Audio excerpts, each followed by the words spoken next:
Hi everybody, thanks for tuning back into Crypto Mainly. My name's Lee. It's 305 subscribers, guys. Thanks very much. I've noticed actually that the number of views and things starting to go down. Obviously, sort of the social media interaction is on the decline, which is understandable with Bitcoin, price declining yet again. But I just want to say thank you ever so much for your support, for the people that have liked and subscribed. This is a very new channel, guys. So if you are brand new looking at the channel, don't be put off by the number of subscribers, please. It is a very new channel. I've been working behind the scenes with one of, if not the most recognized crypto influencer in the space for the last 2.5 years, and just branching out on my own now. So please, don't let that put you off. Please like, subscribe, switch on the bell, and you can always unsubscribe if you don't like the content, but hopefully that won't happen. Okay, so let's just jump straight into the content today, guys. As you can see, Bitcoin, tried to find some support in this area here, but unfortunately, very quickly rolled over. As I did say in my last video, we were looking, as usual, the market did try to trick us a couple of times. We had some highs here, some lower highs. We did break out. We did actually suggest in the trading group that we were going to take a long position. But the way that the pattern was forming at the top there, we actually exited at break even, and obviously then the trade did roll over. So, not a profitable trade, but no losses either. So, as important not to lose money as, of course, as to make profits. But, the candle, the body highs there starting to be broken.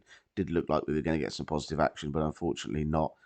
We did come back. Actually, you can see that ray extension there. The blue ray extension there, so we didn't actually even come up against the lower underside of that before we rolled over. So yeah, weakness again from Bitcoin, unfortunately, mostly driven by the S&P, in my opinion. So, and we'll come to that in just a moment. You can see, obviously, that tether dominance did exactly what we didn't want it to do. If you saw my last video, we said that a clear downtrend here with highs and lower highs, lower highs and lower lows. A clear downtrend as we came down. But as I said, what we didn't want to see was for us to create a lower high, which unfortunately now that is what we've done. We've created, we've got a high, a lower high, we've continued higher. Just a little bit of hope for us, guys. Sort of last point of hope is, this is starting to look like, that we could potentially have a head and shoulders pattern here. But I suspect, actually, looking at the other signs, in the market, which we'll come to in a minute, that this probably actually is going to just continue higher, and we're actually going to get, a continued sort of trend here. So we're going to get highs, lows. We're going to get a higher low. We're going to get a lower high, and sort of continuation breakout, and then continuation higher is what I think may happen. But as I say, we have got some kind of head and shoulders pattern forming here. Let's just have a look at some of the other charts. It becomes a little bit clearer then what's happening. But so we saw, interestingly, we spoke on the last video. We were talking about the RSI down here. I said that we were breaking down from the RSI, which you can see here, and I did say to watch for the break below the 50 line there. And as you can see there, when we got the break below the 50 line, which on the RSI is right there, you can see. If I just put a vertical line on there, exactly where we broke down the 50 line, which was there. Okay, and then you can see very clearly, sort of shortly afterwards. Let's just have a look, make sure that's exactly the right place. So yeah, we in fact we kind of sort of broke down more or less on the next one, but you get the idea, guys. Just for your own trading techniques, you can see that once we'd lost the 50 on the daily RSI, once we'd got broken below this rising channel here, and then obviously broke down below that 50 on the RSI, you can see the result. You got a huge sell-off there. So just a little tip for you there, guys. Just watch the 50 line on the RSI on the daily. Can provide some significant signals for you. So as you can see, we're not quite, we've sort of broken down. We've actually got a bearish retest and have rolled over. I don't think the move has stopped here. You can see, as I said previously, that we're looking at that this possibly is an ABC, is an AB equals CD move. So AB equals CD, which will take us down into the sort of the lower order block of this sort of wick low range here. which I think is looking more likely now. Um, if you have a look, the reason that this has got the 35% measure on there from the top here, so from the local high, the 35% measure actually takes us down to around about the sort of 16,000 to 16,500. And why have I popped that on there? Well, if we have a look, we can just did some analysis and some backtesting on the September ranges, and as you can see, from the local high to the sort of September low. September is a traditionally bad month well, for traditional markets as well as crypto. Um, you can see that going back to the beginning of time, you've got 70% correction in September, 50%, a small one there, 26%, but then sort of normal service resumes, 68% there. The sort of 2015 and 2016 corrections, they did actually come a little bit earlier, so you can see that the 2015 one actually came in June, and the July one and 2016 was actually July. So a little bit of an outlier on those two, hence the sort of the red dotted lines there. The red dotted lines, incidentally, are the beginning of September and where we should have expected to see the corrections, but they actually happened a little bit earlier, a couple of months earlier than those 2 years for whatever reason that may be. But aside from these 2 years, basically all of the Bitcoin history, you can see that there's significant corrections from the local highs into September. So just going by the 4 year cycle, guys, that obviously we're in a new 4 year cycle now. Not including the run up to the 20,000 in 2017. So not including that September, you can see there that the 2018 September correction was 56%. So starting at this one here. Okay, so 56%. The next one was 40.37. We then had the COVID crash, so that the September following the COVID crash was a little bit of an outlier, and only sort of minus 19% was the correction. But I think that's skewed because obviously the COVID crash happened between the September 2019 and the September 2020 crash. We had the COVID crash in the middle, and I think that's why this number's quite skewed. But you can even see, even on the recent run up to 65k, we came back down to the lows in July 2021. And then obviously, even on that run up to the 69,000 high, you can still see there's still a 25% correction in September. So significant. Even if we go back to the end of the previous cycle, even on the huge run up, all the way from down at sort of $164 all the way, on this big run up all the way up to the 20,000, you can still see, even in that that massive momentum, the September correction in 2017.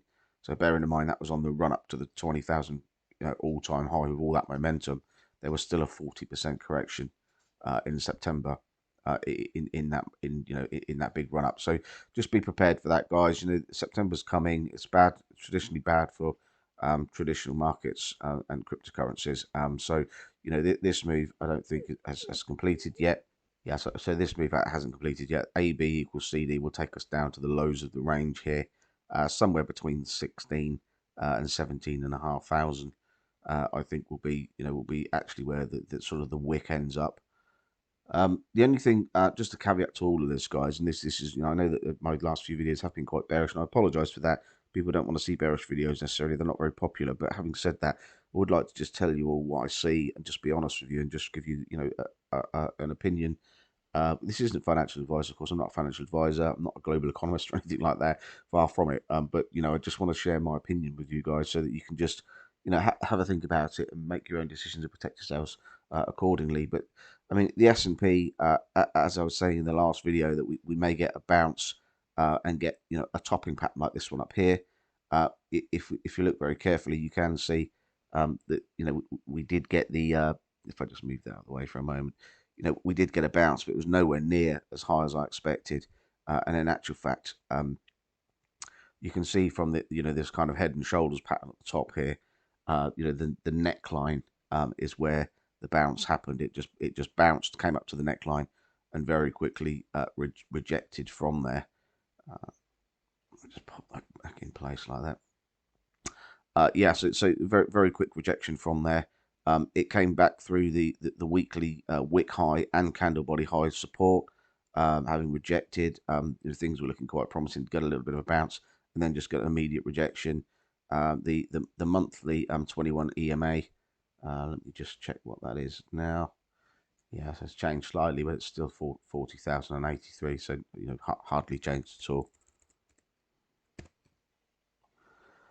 So that's the monthly 21 EMA. But again, we just saw that you can see here that the price action has just come all the way, just cut through.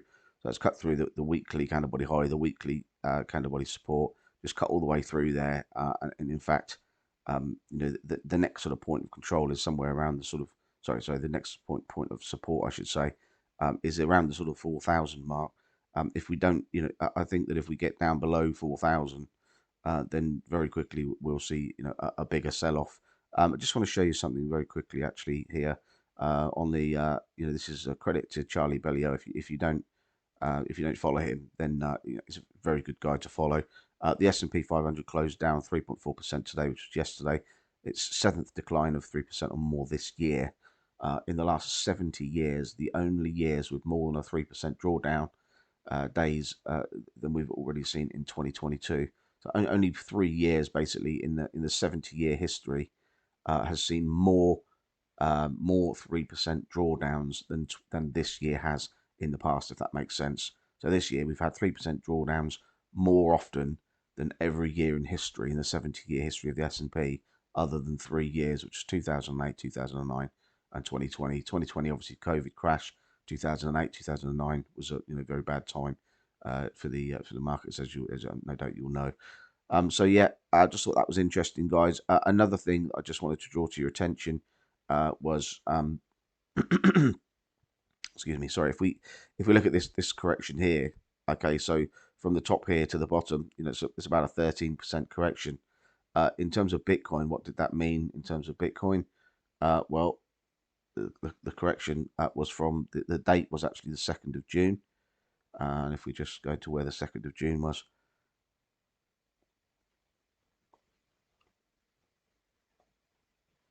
on here, which is it's around about this small this small area in the center here. But if we go from like the sort of the high there to the low, you can see that that was a 44% correction. So a move in the S&P of 13% to the downside in Bitcoin terms equated to 44% move. Even in this latest move, if you like, if we measure from the high there, so from the high to the low, three and a half, around about a 3.5% correction from the high to the low. And what did that equate to in Bitcoin terms? So just remember that number, guys, 3.5%. And what did that equate to in Bitcoin terms? From the local high there to the bottom.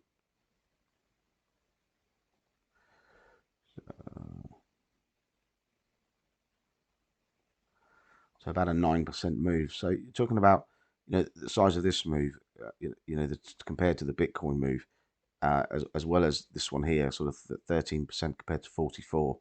You're looking at around about a sort of 3 times the size of the move when the S&P moves currently with the Bitcoin price. So if this continues to come down, and we do sort of complete my projection here down to the bottom of the range again, that is another that's another 13 another 13%, which would suggest, based on this 13% move here, that we're going to be getting another 44% correction in the price of Bitcoin. Is that likely to happen? It's not. I don't think it is likely, but we've got to look at the possibilities here. So where would that take us? 44% would take us back down to that. Would take us down to the sort of 11,000 mark, which is which is something which a lot of people are talking about. That 11,000 price tag has been something which people have been talking about for a while now. Interestingly, if we look at the this dotted line here is 11,918. That's actually the range high from the 2020 range high, weekly candle body range high it's just under 12,000. So that's the next level of support. If we start to lose, these levels of support here, and we start to come down, but below there is some support at around 14,000. But if we start to come down here and start to really, there's a panic sell-off, then who knows where price will end up. It could end up retesting the 2020 range highs there at 12,000. So you've got to be prepared for that, guys. It's a possibility. Having said that, following all the doom and gloom of this video, the hash ribbon signal has fired. No doubt you've seen that on social media and things. So that's a good sign. If we look at the, it doesn't mean that necessarily it's going to be to the moon from here, but as you can see in previous cycles, if we look at the correct chart, if we look at the hash ribbon cycles, this is obviously the blue hash ribbon. This is the miner. So the miners are either accumulating or distributing, and obviously when the blue buy signal flashes, it means that the miners have started to accumulate again. What we're looking at in the course of history here, hash ribbon signals this cycle, January 2019. So again, we're looking at the most recent ones here, guys. So that I'm looking at the 20,000 high there. So I'm looking at this cycle. I've called it this cycle. So after the 20,000 high, what has the hash ribbon led to on this cycle? And as you can see, January 2019 was a 291% increase. December 2019, 49% increase. As you can see there, just get that a little bit so you can see that a little bit better.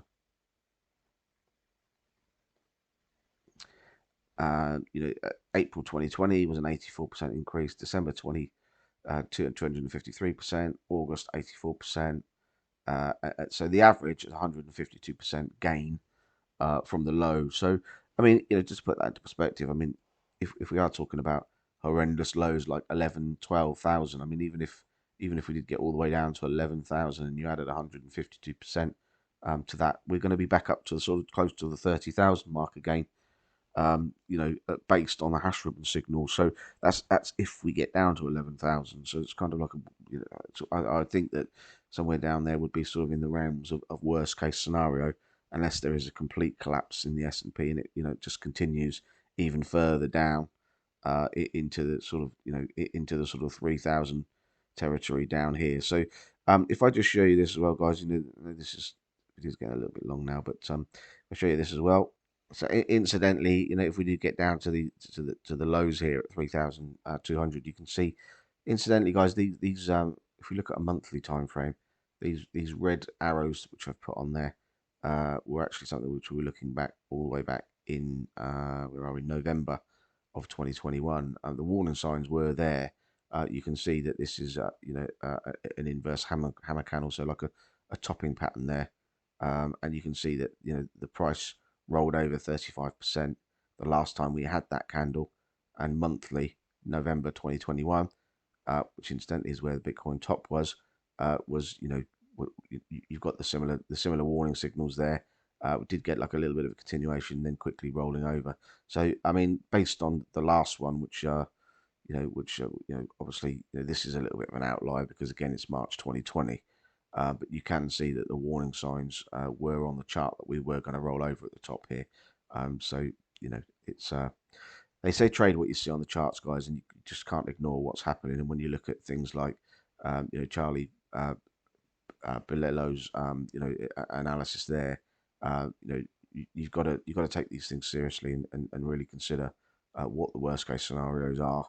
And so, having said that, guys, having said all of that, I think that possibly, even if you look at all the previous cycles in history for Bitcoin, the run up to the halving, so the year prior to the halving, generally is a really good time. So you get is a gradual run up to the halving usually, and you do get a correction before the halving, usually speaking, somewhere between sort of 4 and 5 months before. But a year before the halving, if you're starting to accumulate then, and then obviously accumulate and sort of continue to hold. Basically, in summary, if you're buying a year before the halving and selling a year after the halving, generally that's a good philosophy to follow based on history and, of course, Okay, guys, I'm going to leave it there for today. Thanks ever so much for listening. I look forward to speaking to you again soon. All the best, guys. Take care now.